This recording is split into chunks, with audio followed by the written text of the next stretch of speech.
What's up? I'm back. In this segment, I'm going to talk about thoughts creating reality. And I get asked this sometimes, or I have got asked this in the past. And though this is a sci-fi channel, I like to mix a little psychology in it because not just only psychology, but a little metaphysics as well. Because to me, sci-fi, metaphysics, psychology, all deal with the mind. So they're all fascinating. Science fiction might deal with possibilities. Psychology might deal with understanding how the mind works in its current circumstance and maybe how behaviors in the past have affected it. Metaphysics talks about how things you can't see affects the mind. So they're all related. And no more popular subject will you hear about thoughts creating reality. And we're all people who have potential, and this is not a video just saying how much potential you have and to boost the ego up. But it's more about, because some people will say, well, if thoughts create reality, how come I don't see, how come my reality doesn't change? And sometimes what's been left out in the whole thought creates reality talk is probably that you probably have to do it. You probably also have to factor in action and energy as well. So now you see where the metaphysics or the yoga would come in, because the energy is going to probably be gotten from the yoga, from the occult, from the spiritual work, and then the action is obvious. So what that means is, if you sit home all day and say I'm going to get $1 million, and you just think about it over and over and over again, that doesn't mean it's going to come true. That's the reality of it. You actually have to do the action to do it. But also, it's a fact that this is where psychology and any type of system, whether it's psychology, whether it's alchemy, whether it's yoga, any system that helps you understand the mind would also tell you the subconscious mind is an interesting creature, because if you give your subconscious mind a direction and you say, I want to get $1 million, I want to get $1 million, I want to get $1 million, it's going to calculate your present circumstances, and it's going to see if you can produce that. If it can't, that thought automatically shuts down. That's it. It's like think of it like plants and weeds, right? They're both plants, but think of regular plants and weeds. Regular plant you like, you love, it looks good, right? A regular plant is kind of symbolic of the subconscious mind as well. So imagine you have a thought, you say you want to do something, you plant a seed, drop it. If you do it correctly, it grows into a plant that you like, a flower, beautiful flower, right? Because the weeds are plants too. But let's say weeds versus flowers. Grows into a beautiful flower, yada, yada, yada, right? But then, let's say you have a seed that is probably not realistic based on your current circumstance or based on the closest future that your subconscious could calculate. So what happens? You drop the seed, it grows a weed, right? Not marijuana, but a weed. Plant that you may not necessarily love or want. Because your subconscious mind is going to always do what you ask, but it is going to calculate, and it's going to see if it's possible or if it's not. So yeah, there are going to be people who tell you everything's possible.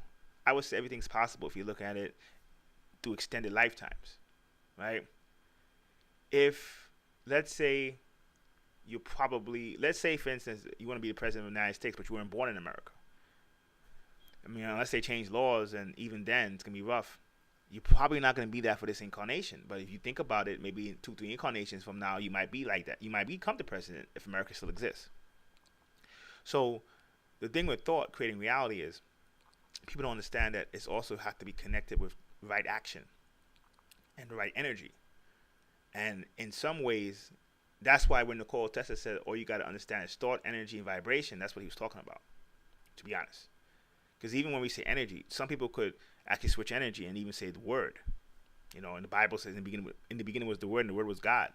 Yeah, divine words, or what the Indians in the East call mantras. Words of power, no question. That's actually works for sure. That's actually one of the supreme ways of bringing energy in. Only problem with that is, like, for instance, if you use a mantra, sometimes you read an Indian mantra and they tell you this mantra is for this. But if you don't, mantras, in my opinion, are words of power. Words of power, in my opinion, work if the words are closer to your cultural mindset. So if you take words that like, if you take words that maybe, like, most people doing mantras don't even know what the mantras really say. They just get the translation. The translation says it means this. So if you want to Cali to protect you from enemies, say this 20 times or 100 times, or for 10 minutes, or for 10 hours.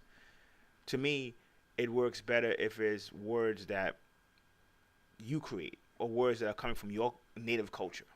That works better, especially in the beginning. If you want the Indian mantra to work, then you have to get the Indian mindset, which is not hard, but then you have to actually go and adapt their culture and adapt the mindset. Because sometimes somebody could tell you, sometimes you could be outside of a culture and somebody could tell you a word and this is what it means.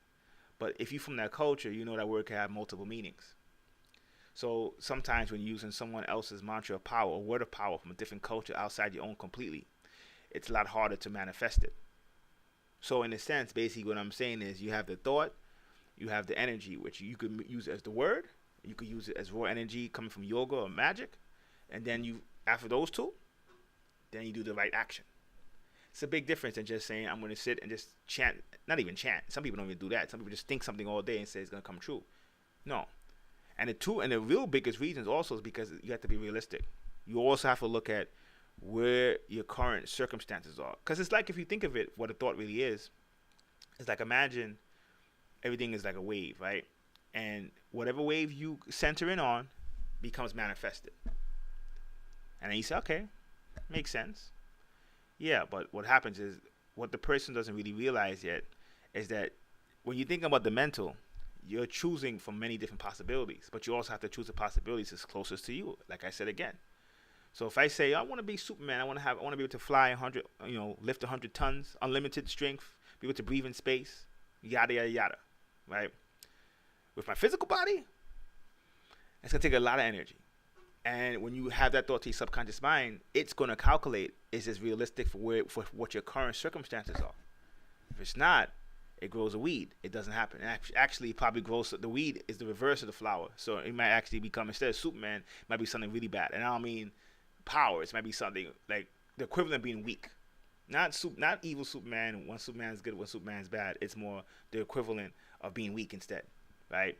And that happens all the time because sometimes people have unrealistic expectations, because you also have to look at what your current life choices were in the past, like where you are born in time and space. Like all that stuff is important, to be honest. If you're born in another country, sometimes your circumstances can be different. You're a different gender, sometimes your circumstances can be a little different. You're a different social class, sometimes your circumstances can be a little different. That all counts as the past. The present and the future could be changed. But the past, most of the time, is locked for the incarnation. You could do the present. Your actions in the present can change it, can help alleviate it a little bit, for sure. But there's going to be some parts, because your past is still kind of based on present karma or past karma in other incarnations that you had, or maybe choices your ancestors made. So all those things have to be factored in with the thought, which is coming more from the present and the future. That's why people mess up, to be honest. So if you say, just look at a dolphin, just speak about a dolphin, right? Think of a dolphin, chant it all the time, dolphin, dolphin, dolphin, and dolphin's going to appear out of thin air. That's not realistic. That's not what, that actually makes it. That's why I've waited so long to do a video about thoughts, because I know every time people have heard this so much, they blank out, because the first thing the person says is, well, I think good thoughts, nothing happens. They don't really realize, that's a whole other video in itself. That's kind of getting into the subconscious mind. And I'm probably going to, instead of doing a video on it, I'll give a book on that. But I'll do that in the next video. But it's very important for the person looking at this to understand. Two things blocking you from your thoughts from manifesting. Your past choices that you've made that's led to your present right now, right? That's just very important, to be honest. That's extremely important. And then, in a sense, missing that thought has to be merged with energy and action. If you don't merge thought with energy and action, so that means if you're not doing your energy work, if you're not doing yoga, if you're not doing your whatever core practices you do, the thought is going to have a limited effect. It would manifest eventually, but it might manifest in ways you may not want, or you don't really call to you, or it may manifest like 20, 30 years later, which might not be relevant to what you were doing or what you want at this moment. So, in a sense, the person should take from this video, just like you eat food and food nourishes your physical body, thoughts, what you put in your mind, the correct images, the colors, understanding the pictures. If you're going to do mantras or words of power, understand literally the words of power that you're using. That's why it's probably better for it to be in your native language. Or if you're going to use it from another language, from another culture, merge with that cultural mind. If you do that, if you merge thought, energy, and action, no question, your life changes. So, till next time, peace.